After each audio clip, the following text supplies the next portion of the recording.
हरियाणा की राजनीति में जजपा के नए संगठन से आया एक नया मोड़। जेजेपी के सोनीपत जिला अध्यक्ष अशोक सरोहा ने जगत महान न्यूज से बात करते हुए बताया कि कैसे जेजेपी जनता के मुद्दों को उठाकर जनहित के लिए करेगी काम। नए जोश और पुराने तजुर्बे के साथ नए बने जेजेपी के सोनीपत जिला अध्यक्ष अशोक सरोहा ने हल्का राई अध्यक्ष दिनेश चौहान, रमेश बडौली, पूर्व कर्मचारी प्रकोष्ठ के महासचिव जगबीर सरोहा, विजेंद्र आंतिल, अनिल सरोहा, रणबीर सरोहा, युवा कार्यकर्ता संदीप नाहरी, दिलबाग सिंह आंतिल की मौजूदगी में बताई जेजेपी की रणनीति। नमस्कार साथियों, आप देख रहे हैं जगत महान न्यूज और मैं हूं आपके साथ तेजवीर सिंह। साथियों, जगत महान न्यूज की टीम आज पहुंची है सोनीपत में। आज हमारे साथ मौजूद हैं जजपा के जिला अध्यक्ष अशोक सरोहा जी। आइए इनसे जानते हैं कि जजपा जो देवीलाल के विचारधारा से स्टार्ट की गई थी और दुष्यंत के अंदर लोगों को देवीलाल का अक्स दिखाई देने लगा था और एक उम्मीद सी जगी थी, लेकिन उसके बावजूद जो है जजपा लोकसभा सतर पर भी, विधानसभा सतर पर भी बुरी तरह से धराशायी हुई। क्या कारण रहे और अब जिला अध्यक्ष अब दुष्यंत चौटाला दोबारा से संगठन को मजबूत करने में लगे हुए हैं। किस तरीके से ये संगठन को आगे लेके जाएंगे और फिर से कैसे सत्ता में आएंगे और जो इन्होंने सपने देखे थे उन सपनों को कैसे साकार करेंगे। अशोक सरोहा जी, सबसे पहले आपका स्वागत और आपको शुभकामनाएं कि आपको जिला अध्यक्ष बनाया। नमस्कार जी, नमस्कार। आपके सभी दर्शकों को मेरी नमस्कार, हाथ जोड़ के जी। हाँ जी सर। अशोक जी, आपसे जानना चाहूंगा कि ऐसी पार्टी में आप हो और वर्षों से हो, कहाँ से ऊर्जा मिलती है जो पार्टी विधानसभा में संख्या नहीं ला पाई, लोकसभा में संख्या नहीं ला पाई, आप उस पार्टी में दिया जलाने की कोशिश कर रहे हो, प्रकाश लाने की कोशिश कर रहे हो? देखिए सर, ये जो हमारी पार्टी है चौधरी देवीलाल की विचारधारा की पार्टी है और चौधरी देवीलाल की विचारधारा की पार्टी कभी भी जो है ना ये नहीं कह सकते कि आप वो पार्टी ख़त्म हो चुकी है। ये तो समय है, समय के हिसाब से पब्लिक का और जनता का जनादेश है, वो हमें स्वीकार किया और हम आगे मेहनत कर रहे हैं। चौधरी देवीलाल की विचारधारा को हमारे दुष्यंत चौटाला जी जो है ना आगे बढ़ा रहे हैं और धीरे धीरे अब लोगों का रुझान दोबारा फिर जननायक जनता पार्टी की तरफ जो है ना बढ़ने लगा है, जिससे हमारा एक अभियान हमें स्टार्ट कर रखा है अब अपना सदस्यता अभियान। हम गांव-गांव में जाके अपने नए सदस्य बना रहे हैं उसमें और काफ़ी लोगों में उत्साह देखने को आ रहा है। महिलाएं भी आगे बढ़ के आ रही है, युवा भी आगे बढ़ के आ रहे हैं और हमारे जितना पुराना जो कैडर था वो भी सारा आगे बढ़ के आ रहा है जी। क्या कारण रहे कि आपकी पार्टी के जो है, वैसे पूछना तो ये दुष्यंत चौटाला जी से चाहिए या पार्टी के बड़े पदाधिकारियों से चाहिए, लेकिन आप जिला अध्यक्ष हैं तो आपके भी दिमाग में कुछ बातें चलती होंगी। क्या कारण रहे कि क्या विधायकों को संभाल नहीं पाए, संगठन के कार्यकर्ताओं को दुष्यंत जी संभाल नहीं पाए, जिसके कारण वो दूसरी पार्टियों में चले गए? नहीं, ऐसा कुछ नहीं है। हमारे जो नेताजी हैं दुष्यंत चौटाला जी, उनका बड़ा प्रभावशाली नेतृत्व है। ऐसा कुछ नहीं है कि संभाल नहीं पाए, बड़े अच्छे से संभाला है और सभी को मान सम्मान भी दिया है। देखिए, एक युवा है, उभरते हुए नेता हैं जिन्होंने बड़े 40 साल तक राजनीति करनी है। जैसे बाकी विपक्ष के विरोधी जो लोग थे, उन्होंने मिलकर एक षड्यंत्र रचाया दुष्यंत जी के खिलाफ। चारों के चारों पार्टियां जो थी, इवन बीजेपी जिस पार्टी के अंदर हम शामिल थे, उन नेताओं ने भी हमारे डिप्टी सीएम दुष्यंत चौटाला के विरुद्ध जो है षड्यंत्र रचा। और जैसे भूपेंद्र हुड्डा जी थे, उन्होंने भी हमारे नेता के खिलाफ जो है ना एक षड्यंत्र रचा, जिससे दुष्प्रचार जो है ना समाज के अंदर बढ़ाया, जनता के अंदर बढ़ाया।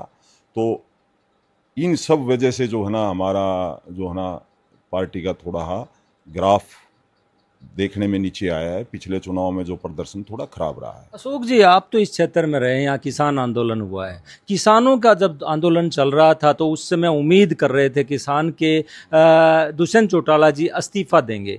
क्या उनका अस्तीफा ना देना जजपा के लिए मतलब मुश्किल साबित हुआ, जजपा के लिए खतरनाक साबित हुआ, जिसके कारण ये हालत हुई? क्या मानते हैं आप?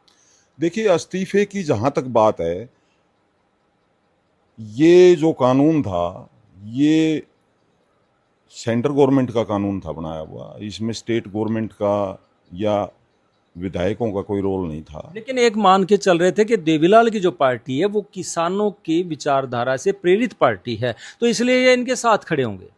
नहीं, इसमें हमारा जितना भी कैडर था, जितना भी वर्कर थे हमारे, उन वर्करों ने हमारे किसान आंदोलन में बढ़ चढ़ कर हिस्सा लिया।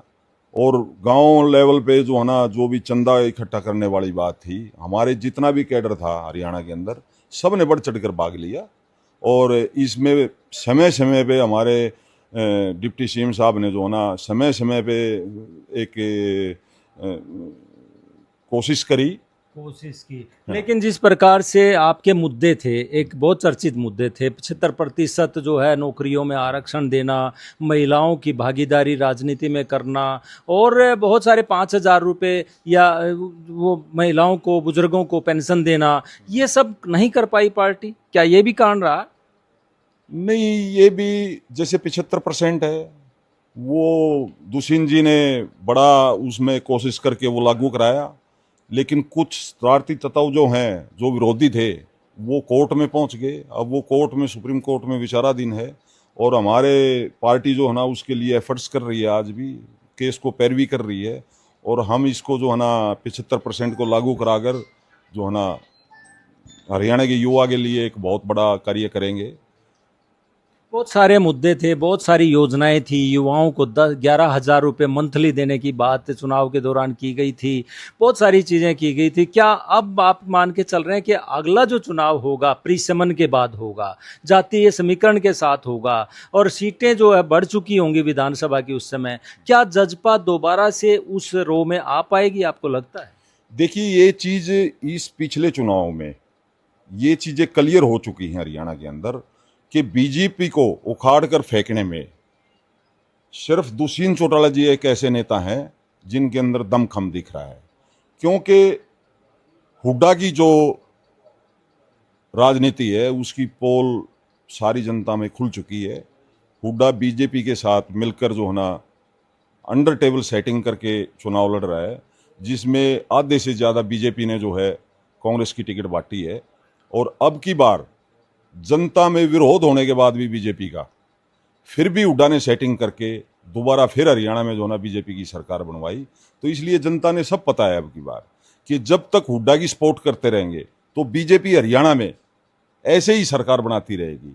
तो इसलिए अगर जो बीजेपी को इस प्रदेश से भगाना है तो दुष्यंत को ही जनता ने आगे लेके आना पड़ेगा।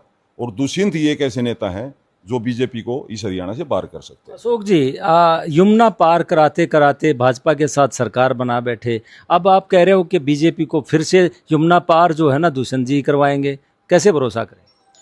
देखिए, हालात हैं, ये हरियाणा के हालात हैं इस तरह के।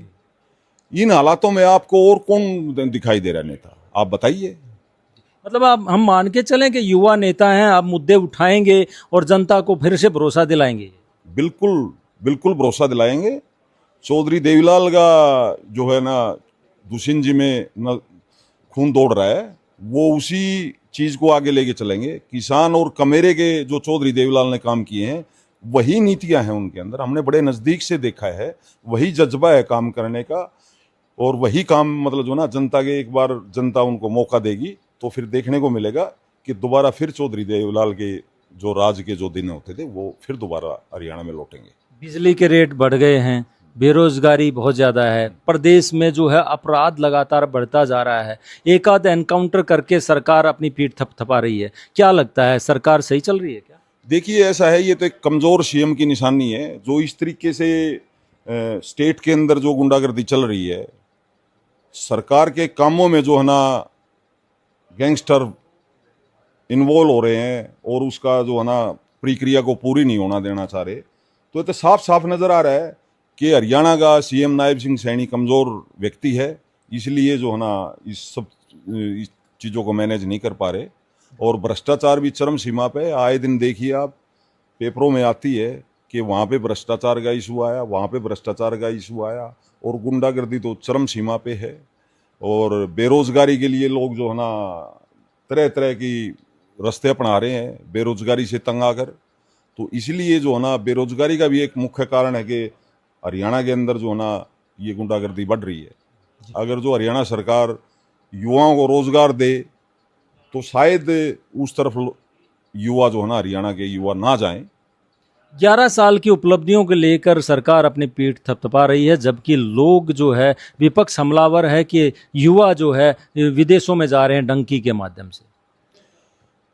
हरियाणा के अंदर रोजगार ही नहीं छोड़ा है बीजेपी ने। रोजगार नाम की चीज ही नहीं है।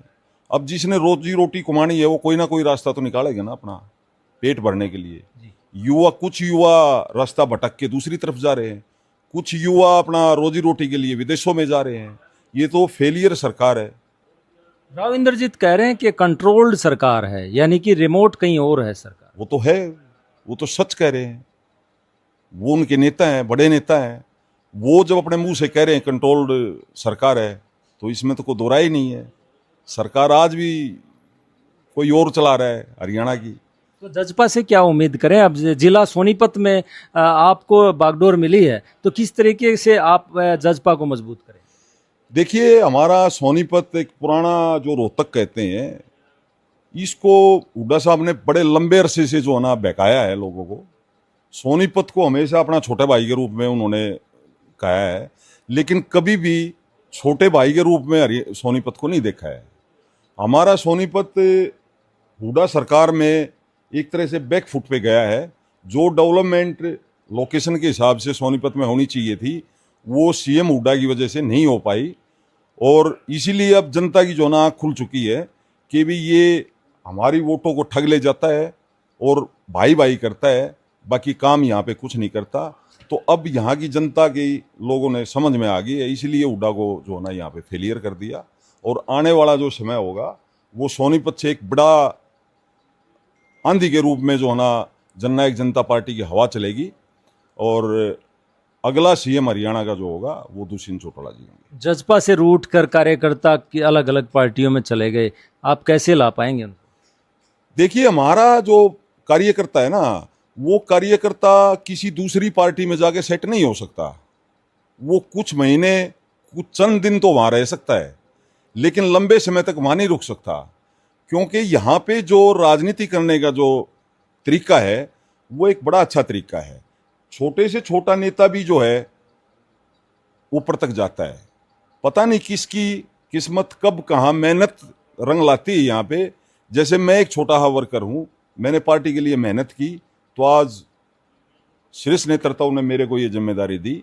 और भी बहुत सारे नेता रहे हैं सोनीपत में, हरियाणा में, जो छोटे लेवल से उठाकर, मैं जैसे कि एक उदाहरण के तौर पे आपको बता रहा हूँ, जैसे पदम सिंह दिया थे, वो एक ग्राम सतर के जो है ना कार्यकर्ता थे। उनको ग्राम सतर से उठाकर 3 बार 4 बार चुनाव भी लड़ाया, मेंबर ऑफ पार्लियामेंट को भी चुनाव लड़ाया, और काफ़ी लंबे समय तक हमारे जो ना जिलाध्यक्ष भी रहे। तो यहाँ पे युवा का भविष्य है। युवा अगर जो इसमें कोई भी मेहनती साथी आगे बढ़ के काम करता है, तो उसमें हमारा नेतृत्व जो है ना उसको मौका देता आगे बढ़ने के लिए। तो इसलिए हमारा कार्यकर्ता कहीं दूसरी जगह जाके सेट नहीं हो सकता, वो वापिस आएगा। आप विपक्ष के रूप में, एक मजबूत विपक्ष के रूप में आम जनता को क्या भरोसा दिलाना चाहेंगे कि सोनीपत से आम जन के जो मुद्दे होंगे उनको आप बखूबी रोड से लेकर, विधानसभा से लेकर या दूसरी जगह पे प्रशासनिक अधिकारियों के सामने आप लोग उठाएंगे? बिल्कुल जी, हमारा एक एक मुद्दा जो भी जन सेवा का होगा, हम पूरे दलबल के साथ जो है ना उन मुद्दों को उठाएंगे, प्रशासन के सामने भी जाकर रखेंगे। कहीं कोई एजिटेशन की बात आई तो एजिटेशन भी रखेंगे। तो हर जनता का मुद्दा जो होगा जननायक जनता पार्टी पूरे जोर शोर से उठाएगी। तो दर्शकों, ये थे अशोक सरोहा, जो कि जजपा पार्टी के जिला अध्यक्ष हैं और पूरे जोश से भरे हुए हैं। कह रहे हैं कि कार्यकर्ता के रूप में इस पार्टी में जुड़ा था, आज पार्टी ने मुझे ये मुकाम हासिल दिया है, मतलब ये मुकाम इन्होंने पाया है। और ये भरोसा दिला रहे हैं कि आने वाले समय में जनता के मुद्दे जो है हर सतर पर उठाने का काम करेंगे और पार्टी को मजबूत करेंगे। जगत महान न्यूज के लिए सोनीपत से तेजवीर सिंह, नमस्कार।